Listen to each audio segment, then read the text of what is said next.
Hey guys and gals, Never here from Drake Wing Game, and some of you on Twitter, the Gaming Drag. Today I'm coming back at you from Let's Play episode of I Wanna Hug That Gator. Anyway, y'all, let's go ahead and jump right back in, shall we? Alarm chain, you were up, and let's go! Yep, we're gonna finish this, not so very happy arc, probably. Alright. The cacophony of thoughts swirling in my head makes it nearly impossible to think, impossible to focus on anything. Right now, all I can do is revel in it. Time passes. I'm not sure how much, but I still can't get a grip on my own mind. Ferris is calmly waiting for me to say something, but I can't. But I can tell he's becoming uncomfortable. There's only one thing that I can muster the will to ask. Why? The whale grimaces. I wish I had an answer. His inflection tells of his own questioning thoughts. The exchange seems to give Ferris the energy to continue, however. On Sunday, Mr. Edekin was hospitalized due to complications with his illness. He passed away the following morning. Olivia was called here before me. Counseling will be available for you and anybody else affected. Sorry, do you know where Olivia went? No, she didn't say. I'd like to go now, Mr. Ferris. Yes, feel free. I stand up from the plastic chair, pushing it closer to the principal's desk, offering one last nod to the superintendent to let myself out of the office. As soon as the door clicks shut, I start running. Shit, where would she go? The studio room, maybe? It's the best lead I have. Thanks to all those gym classes, I'll have no trouble getting there quickly. My new destination takes me up the main staircase of the school and onto the second floor. It's not long before I'm staring down the hallway of Edekin's classroom. I breathe a sigh of relief as I spot Olivia sat in front of the door. God, what do I even say to her? My thoughts come crashing to a halt as I see another dinosaur beside her, gesturing manically. Ben? From an outsider's view, it looks like Ben is trying to talk her into something. But there's such a stark contrast between their moods. I suppose Ben is mourning too, but maybe he's just handling it differently. That's the plan I have in mind. What do you think? Olivia? Yeah. Okay. Olivia's reply came off weak and unfocused, like she wasn't talking to Ben at all. Can I count on you to be part of it? Sure. I remained obscured from view. It doesn't seem like a conversation I should intrude on. I'll just catch up to Olivia after. Honestly, I'm somewhat surprised Ben is talking to her. No. Maybe that Olivia is listening to Ben, that those differences are being put aside. For once, our priorities aligned. I had thought to come to find Olivia, too. I wonder, Edekin was a mentor to each of us. Like he'd always be around to help us, but now? All the little things that make you anxious or aggravated are gone in an instant. And all that's left is reality. Why bother with this dramatic garbage? If now's not the time to be brought together, then when?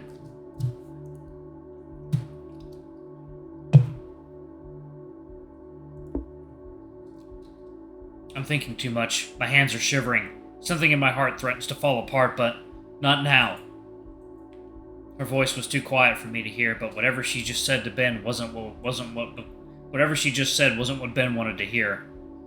Olivia, I need to know that you're with me on this. Yeah. Olivia? Ben kneels right next to Olivia's chair, putting the two at eye level, though she kept hers averted to the side. I need to know that you're in on this fully.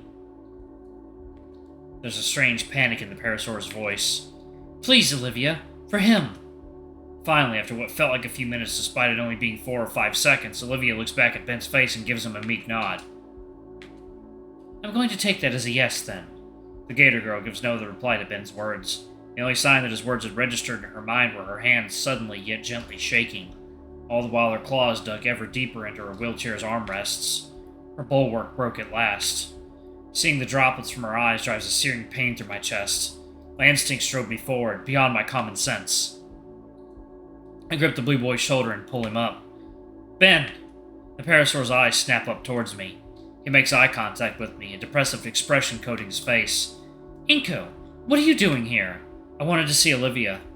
Olivia's silver eyes finally lift, and the pain reflected in them threatens to shatter my aching heart. Ben looks back to see those mournful eyes, too, though his reaction seems the opposite to mine as a smile draws across his face. Inco, hear me out. I'm trying to organize a eulogy for Edekin. You know, say our goodbyes to him. He deserves it at least. Olivia, me, and you. He helped us. He helped each of us so much, and while the parasaur rambles on, I turn my attention solely on Olivia. I push past Ben and take a knee next to Olivia, now eye level with her. Ben finally stops talking. I can feel his stare boring into the back of my head. He wants an answer for whatever he was just talking about. A eulogy for Mr. Edekin. It's so surreal to think about that. To think that I spoke to him only yesterday, and today he's just gone. A eulogy. Yeah, it's least we could do for Edekin as his pupils. He deserves so much more, though. So much. Right. Yeah. Olivia's probably feeling what I'm feeling right now. This fight between reality and emotions. Edekin's gone. I'm still trying to process it. Trying to accept the fact that I'll never see him again. Or listen to him again, or get advice from him again. Never get to impress him or show him how much I've improved because of his lessons.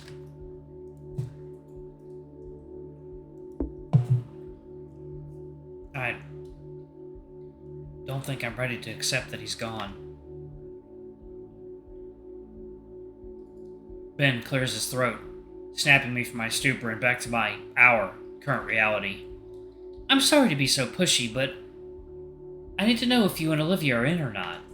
Ben turns to look at Olivia as he says those words.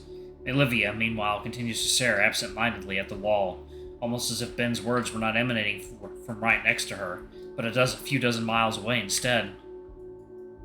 Ben, I don't think... I suddenly feel a cool, scaled hand fall on top of my own. I turn to look into Olivia's pain-stricken eyes. They gaze deeply into mine, pleading, begging to make the pain vanish. I don't quite know what I should do. I am curious, y'all. Let me see which one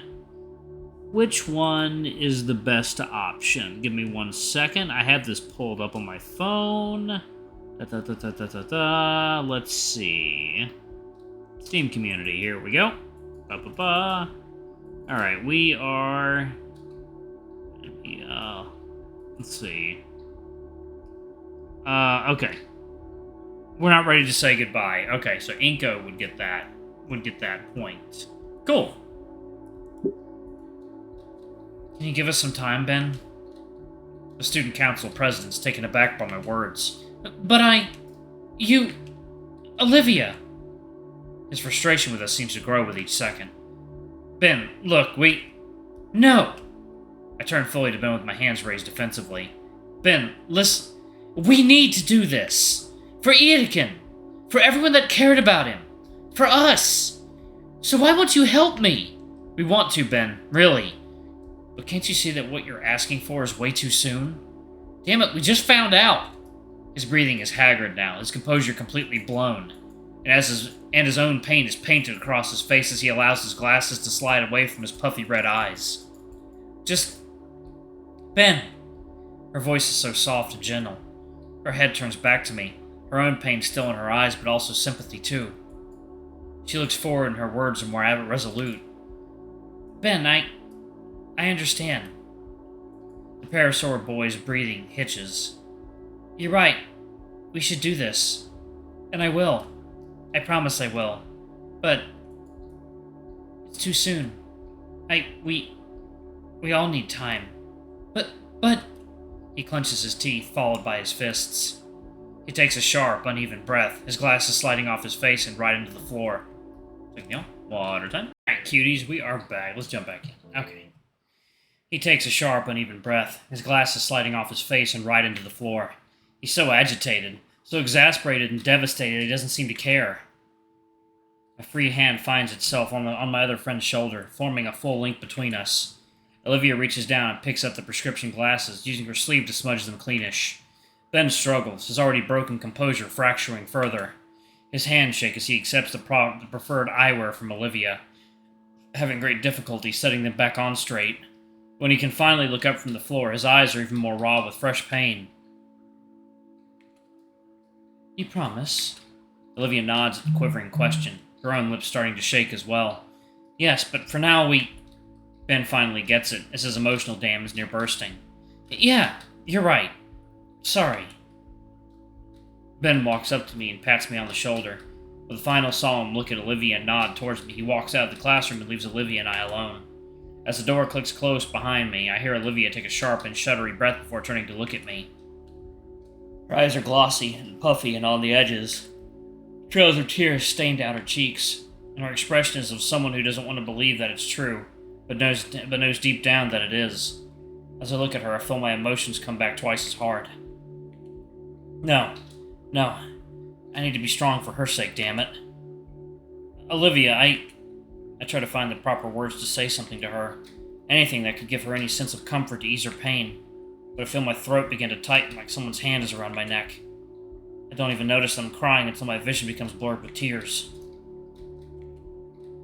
Without thinking, I wrap my arms around the baryonyx and pull her into a hug.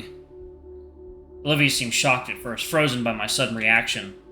But I then feel a pair of warm arms wrap around me, and hands clutching my jacket. Olivia begins to softly sob into my shoulder.